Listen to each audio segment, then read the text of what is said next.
Hola, ¿cómo están? De nuevo, mensaje número 4, las características del creyente según Dios.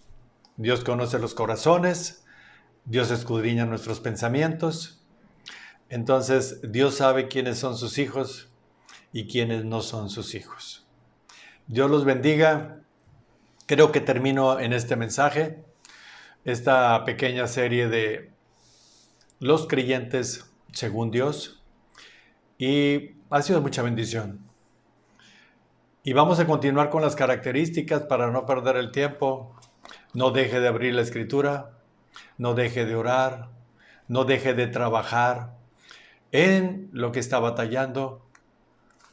Todos batallamos con algo que no quedamos bien con Dios. No batalle, doble rodilla y pídale al Señor que le ayude. Inicio. Todo creyente sabe que Jesús viene pronto. Estamos en los últimos tiempos, estamos en los postreros días. Muchas de las profecías se han cumplido. Esto no es místico, esto es real, esto es verdad.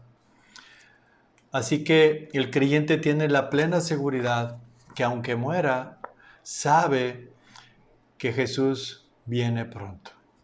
Viene pronto. Y lo vamos a leer. Apocalipsis 22:12. He aquí yo vengo pronto, dice Jesús, y mi galardón conmigo, para recompensar a cada uno según su obra. Segunda de Pedro 3:7 dice, pero los cielos y la tierra que existen ahora están reservados por la misma palabra, guardados para el fuego en el día del juicio y de la perdición de los hombres impíos. Mas, oh amados, no ignoréis esto, que para con el Señor, un día es como 1000 años y 1000 años como un día. El Señor no retarda su promesa según algunos la tienen por tardanza, sino que es paciente para con nosotros, no queriendo que ninguno perezca, sino que todos procedan al arrepentimiento. Si usted se pone a pensar que para Dios Él es omnipresente, omnisciente, todopoderoso, y dice Pedro, para el Señor un día son como 1000 años y 1000 años como un día. Han pasado cerca de 2000 años que Jesús vino. Para el Señor pueden ser 2 días. Para nosotros son muchas generaciones. Pero la venida está cerca, esperando a que la gente se arrepienta, a que la gente no perezca. El creyente sabe perfectamente por las órdenes que le ha dado el Señor. Vayan y prediquen el Evangelio. Vayan y compartan el Evangelio. Vayan y hagan discípulos a toda nación. Pero Pedro agrega lo siguiente. En primera de Pedro 2:9 dice, para los creyentes, para los que han creído. Dice, mas vosotros sois linaje escogido, real sacerdocio, nación santa, pueblo adquirido por Dios. ¿Para qué? Para que anunciéis las virtudes de aquel que los llamó de las tinieblas a su luz admirable. Nosotros estábamos en las tinieblas, Él nos escogió y nos puso en la luz, en su luz admirables, para anunciar, para proclamar, para predicar las virtudes de aquel que nos llamó de las tinieblas. Todo creyente tiene esta característica o debe de tenerla. Si usted es de las personas que está en su lugar de trabajo y no saben que es creyente, no porque se lo haya dicho usted, sino por la manera en que usted se conduce en su trabajo, algo está pasando. En su casa, con sus amigos, con sus familias, si usted no está proclamando la palabra de Dios a tiempo y destiempo, no está viviendo conforme a las pisadas del Señor, como Él anduvo, algo está sucediendo, si usted es creyente. Recuerde esto, si usted niega al Señor, Jesús dijo tajantemente que lo iba a negar delante de los ángeles y de su Padre. Es decir, si usted quiere entrar, no lo conoce y lo va a negar.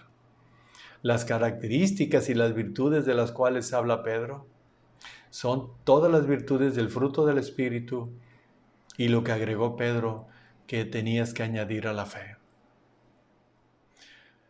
Por esto debemos de examinarnos correctamente. No podemos ser hijos de Dios. Si somos su linaje y somos una nación santa, tenemos que conducirnos como Él. No podemos conducirnos de otra manera, o a veces como el mundo, o a veces en la iglesia como creyente. No. A la iglesia se le va a adorar y a escuchar palabra y a amar a nuestros hermanos. Pero afuera es donde inician las batallas, a proclamar el Evangelio, las virtudes de aquel que nos salvó. La muerte del creyente, les comenté en el mensaje pasado, es física también. Nosotros ya nacimos de nuevo espiritualmente, pero Dios permite que muéramos también, pero es a causa de la muerte que entró cuando Adán y Eva pecaron. La muerte física entró, Adán y Eva eran eternos, pero cuando venga Jesús por su iglesia, cuando venga el día del juicio final y se han establecido los cielos y la tierra nueva, lo último que será quitado es la muerte. La muerte va a ser lo último que sea quitado de toda la obra de la redención que hizo Jesucristo. Es en el último momento que la muerte es echada al infierno. Y vamos a leer. Primera de Corintios 15:20, dice Pablo: Mas ahora Cristo ha resucitado de los muertos, primicias de los que durmieron es hecho. O sea, primicia, o sea, primero, fue el primero de los que durmieron, de los que murieron. La palabra dormir en el Nuevo Testamento algunas veces habla, la mayoría, de las personas que murieron. Porque por cuanto la muerte entró por un hombre y también por un hombre la resurrección de los muertos, por un hombre entró la muerte, o sea, en Adán, y la resurrección de los muertos por Jesús. Porque así como en Adán todos mueren, también en Cristo todos serán vivificados. Pero cada uno en su debido orden. Cristo las primicias, luego los que son de Cristo en su venida. Luego el fin, cuando entregue el reino al Dios y Padre, cuando haya suprimido todo dominio, toda autoridad y potencia. Porque preciso es que Él reine hasta que haya puesto a todos sus enemigos debajo de sus pies. Y el postrer enemigo que será destruido es la muerte, el último. ¿Y a quién le va a entregar el reino? Al Dios y Padre.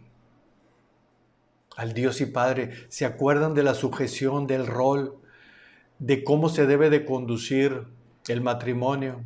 ¿Cómo se debe de conducir la iglesia? El Padre se sujeta, el Hijo se sujeta al Padre, el Espíritu Santo se sujeta al Hijo y al Espíritu Santo. El hombre, la iglesia, se sujeta a Cristo. Cristo es la cabeza del hombre y el hombre es la cabeza de la mujer. Todo tiene un orden.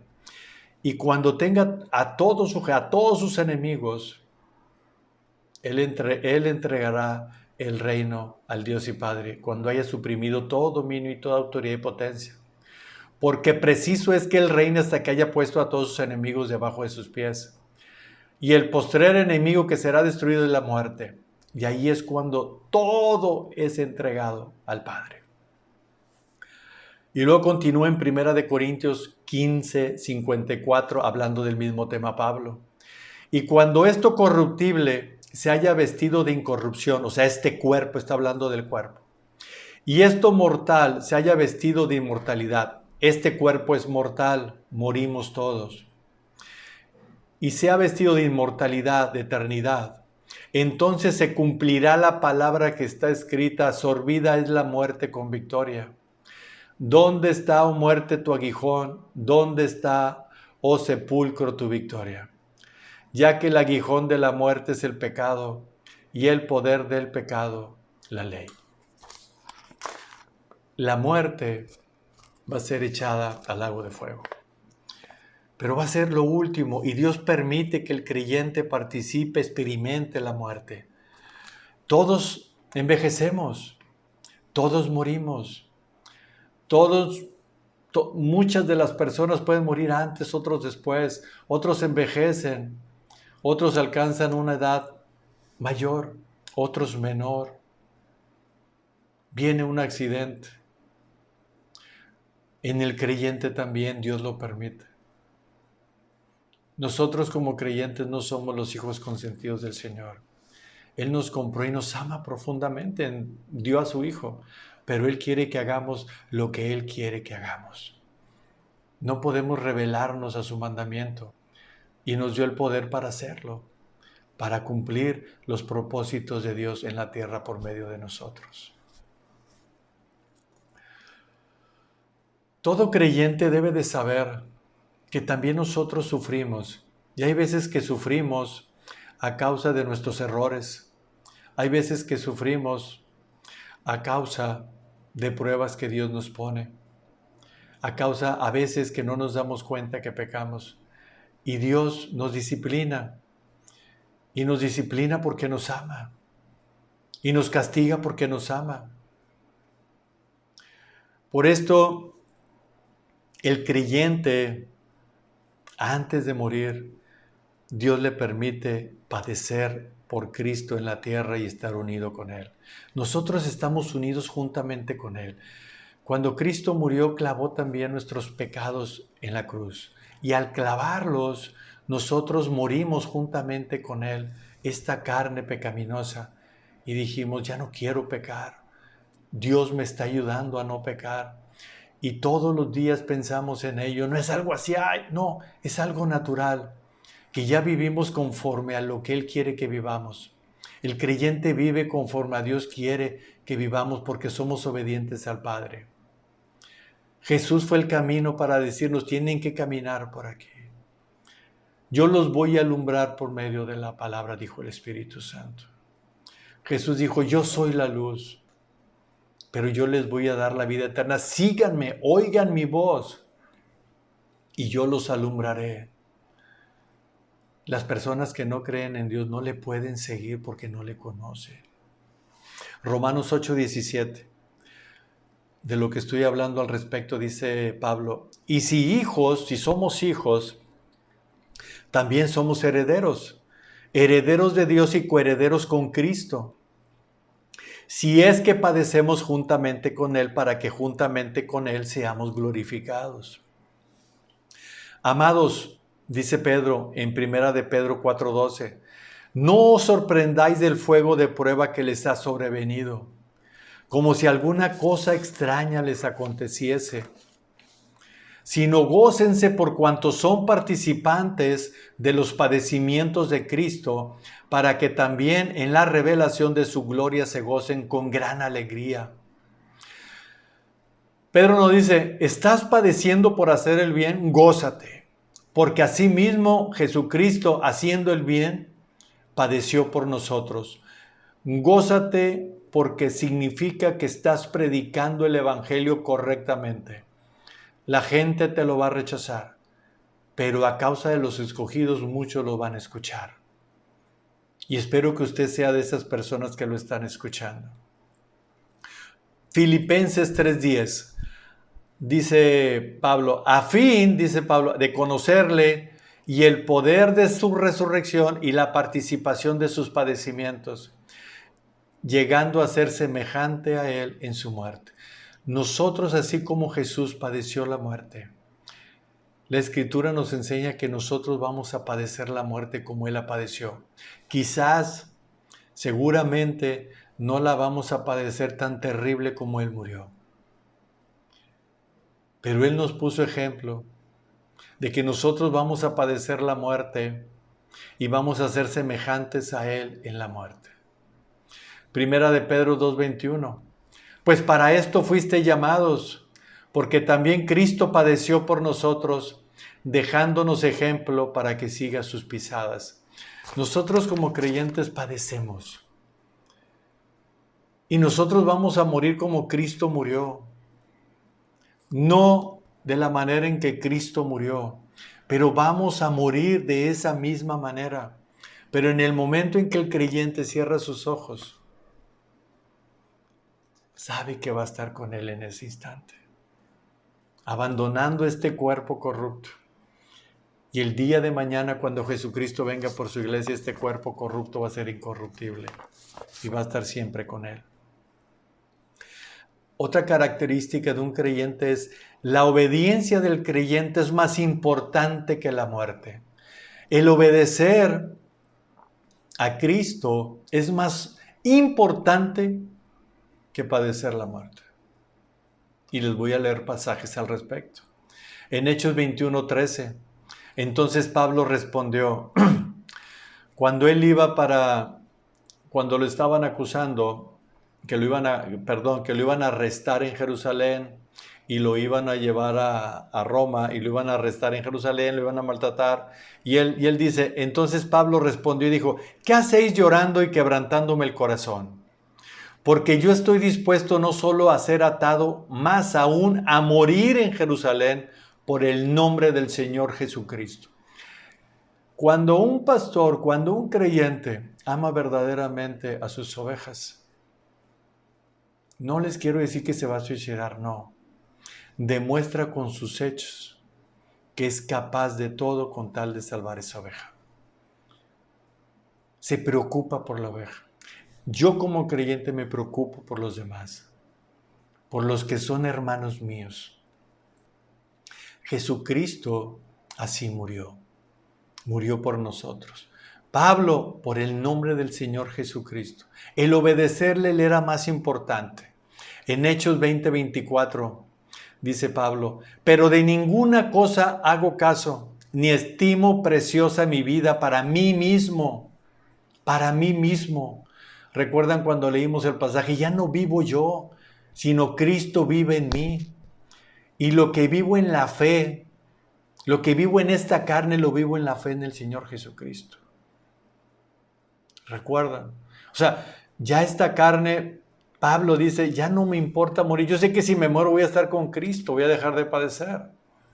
Pero yo no estimo mi vida, o sea, no atesoro mi vida para mí mismo, porque él sabía que Jesucristo la había comprado. Con tal que acabe mi carrera con gozo. Y lo vuelvo a leer. Pero de ninguna cosa hago caso ni estimo preciosa mi vida para mí mismo. Con tal que acabe mi carrera con gozo y el ministerio que recibí del Señor Jesús. ¿Para qué, Pablo? Para dar testimonio del Evangelio de la gracia de Dios. Ese es el pensamiento y una de las características más importantes de todas las que les he mencionado. Y todo es importante. Pero si usted no predica el Evangelio y aun que hay persecución, debe de haber fruto del Espíritu con gozo. Usted tiene gozo porque está predicando el Evangelio del Señor. Usted ama las palabras, le importa más obedecer al Señor que su propia vida. Su vida ya la da por basura con tal de llegar a tener el conocimiento del Señor. Apocalipsis 2:10. Sé fiel hasta la muerte, dice Jesús, y yo te daré la corona de la vida. La fidelidad es hasta la muerte. No es hoy sí, mañana no. Apocalipsis 12:10. Entonces oí una gran voz en el cielo que decía, ahora ha venido la salvación, el poder y el reino de nuestro Dios y la autoridad de su Cristo, porque ha sido lanzado fuera el acusador de nuestros hermanos, que los acusaba delante de nuestro Dios de día y de noche. Y ellos le han vencido por medio de la sangre del Cordero y de la palabra del testimonio de ellos, y menospreciaron sus vidas hasta la muerte, porque nunca negaron al Señor. Voy a leer un pasaje. Me queda como quiera, me queda más y a lo mejor no voy a terminar, pero este mensaje lo quiero finalizar con este pasaje, como una reflexión profunda de todos los mensajes que ha ido escuchando usted. Si es creyente o que no ha decidido seguir al Señor. Le va a servir mucho esta reflexión. Pablo,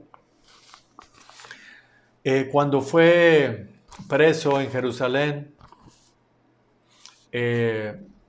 lo llevaron a Jerusalén, lo ataron, lo maltrataron, llegó con Festo, luego con el rey Agripa.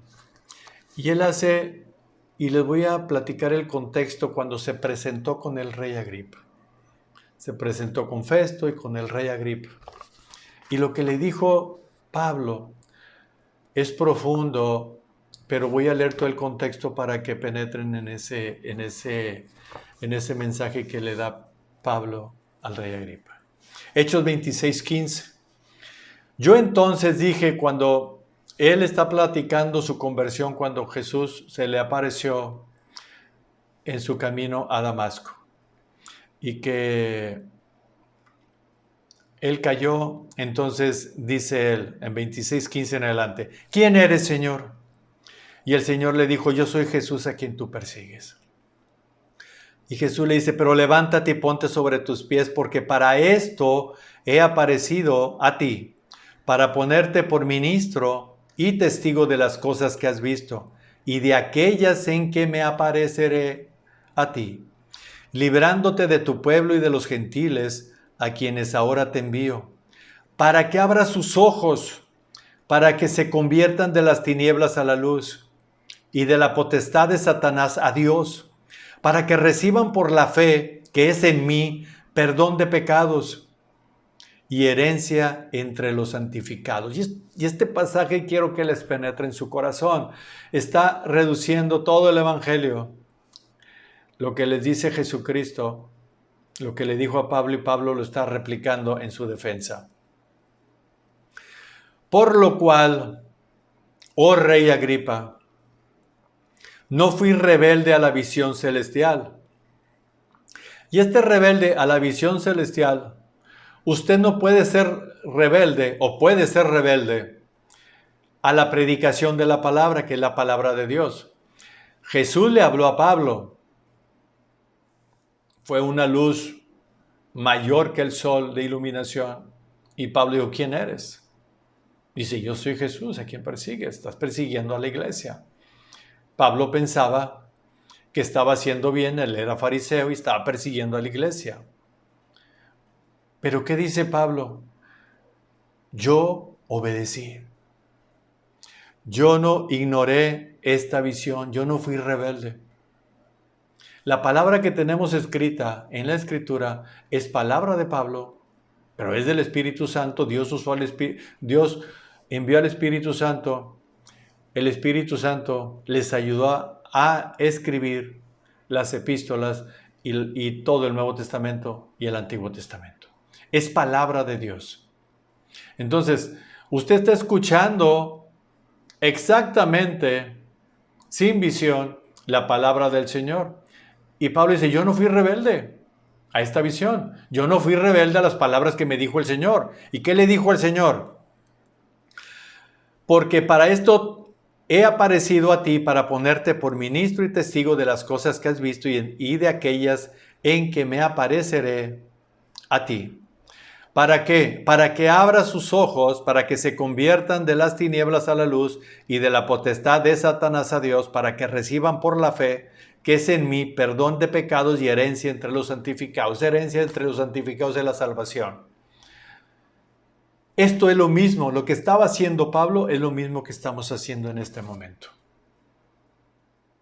Estamos predicando la palabra, somos ministros de la palabra y estamos predicándola para que usted se convierta al Señor por fe y le sean perdonados sus pecados y tenga vida entre los santificados y que la salvación esté segura. Y yo estoy seguro que usted, si usted es cristiano, usted está poniendo en su corazón, está viviendo en su corazón, está examinando en su corazón que esto le sucedió a usted, que por la fe usted creyó en Jesús y usted tiene la salvación asegurada.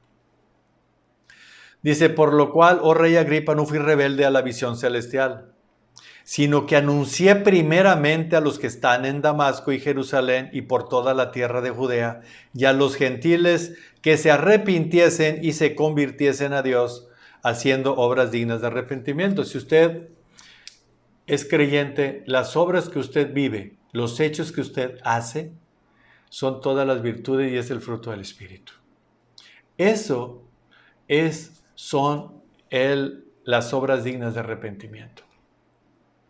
Dice, por causa de esto, los judíos, prendiéndome en el templo, intentaron matarme. Ya ve que los judíos fariseos intentaron matar a todos, mataron a Jesús, a Pablo lo querían matar también, mataron a Esteban. Pero habiendo obtenido auxilio de Dios, el propósito de Dios nunca se va a detener y Dios nos va a guardar hasta que se cumpla su propósito. Entonces Dios auxilia a Pablo.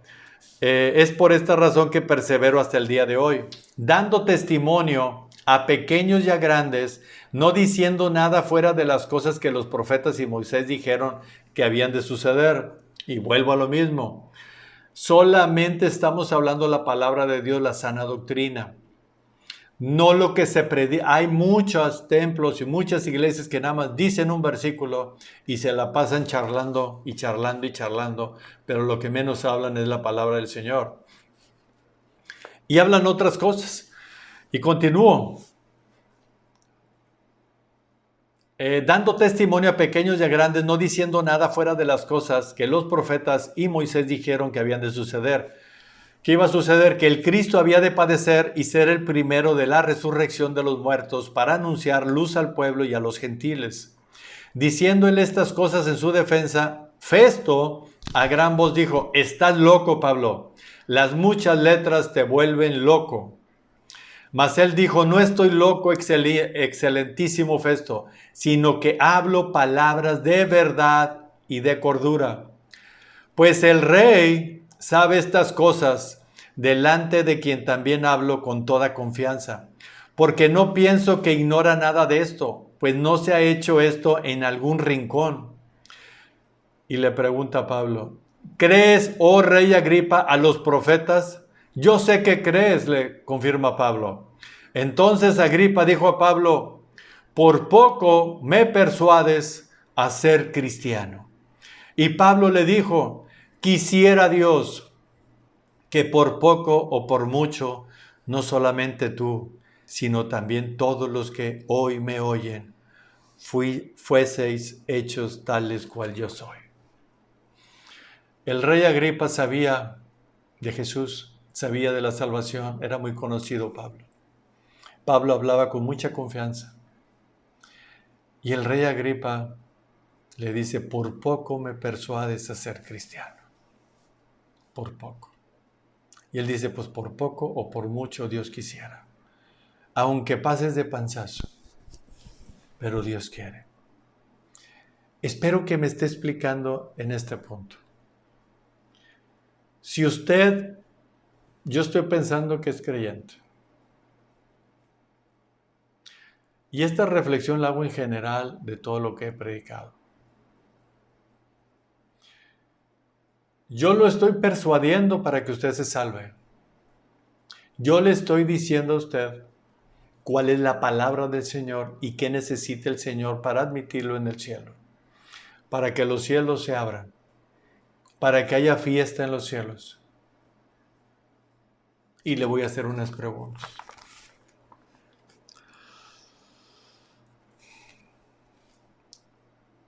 ¿Se ha puesto a pensar usted qué le impide seguir a Jesús plenamente? ¿Verdaderamente se ha puesto a pensar qué es lo que le impide seguir a Jesús? ¿Podría decir usted qué le preocupa? Que no quieras, pensando que usted no es creyente. ¿O le preocupa el qué dirán? ¿A quedarse sin sus amigos? ¿A que sus familiares se pongan en contra suya? ¿Tiene miedo a la burla? cree que no es para tanto. Porque la cultura, la presión social es muy fuerte. Esa es parte de la persecución. Pero si Dios a usted le está invitando a que vuelva a su casa, no tiene por qué negarse. A menos que le sea más importante todo lo que le estoy diciendo. Yo sé que existen tantas confusiones entre tanta religión, iglesias, templos, pastores que han cometido tantos errores, sacerdotes que han cometido tantos errores, líderes de iglesia, creyentes. Pero Jesús no.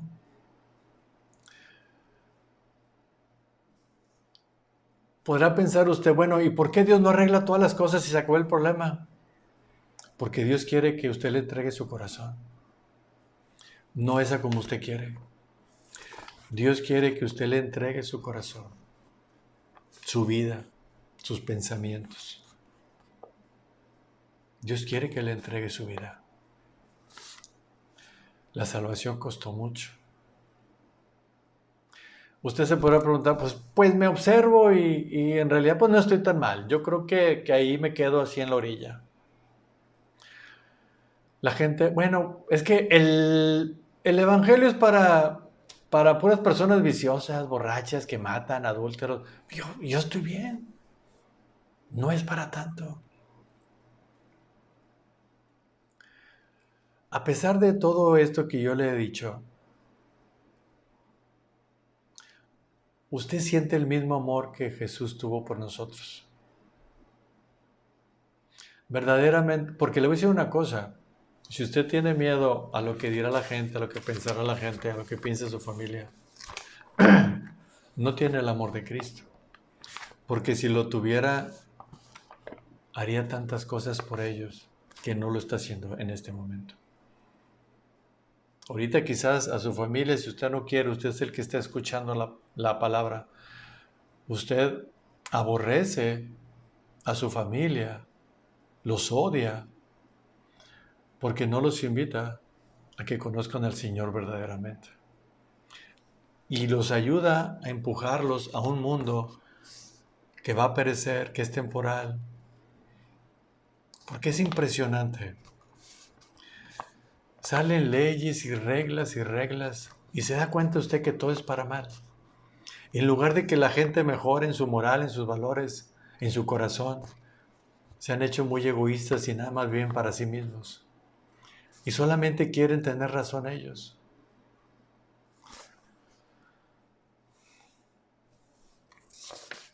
Quiero terminar. Me voy a quedar con dos parábolas que seguramente se las comparto en el siguiente mensaje. Pero con esto quiero finalizar. No se quede en la orilla.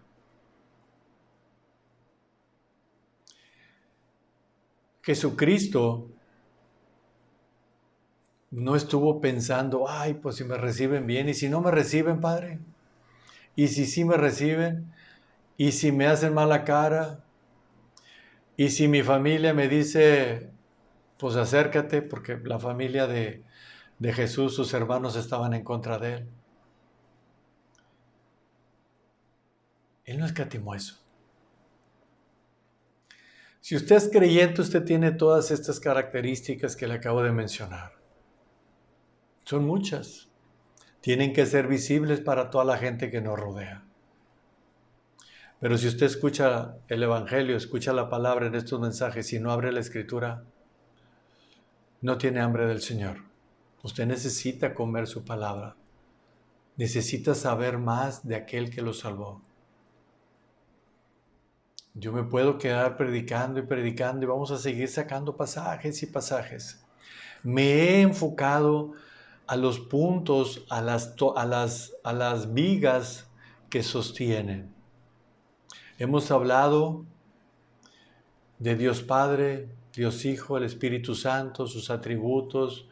Hablamos de la persona de Cristo. Hemos hablado de la creación de la iglesia, el nacimiento de la iglesia. Hemos hablado de los apóstoles. Hemos hablado de los falsos pastores. Hemos hablado de Judas Iscariote que anduvo con Jesús y fue un falso discípulo, aunque él predicaba y sanaba. No todo el que dice Señor, Señor entra al reino de los cielos. Yo quiero que usted se salve. Yo quiero que usted viva eternamente con el Señor. Yo quiero que usted haga buenas obras. Dios pone el querer como el hacer. Dios quiere que usted se salve. Dios quiere que vuelva a casa. Usted no sabe cuándo va a morir. No tenga miedo de irse al infierno. No tenga miedo de morir. Usted debe de acercarse al Señor por lo que Él hizo.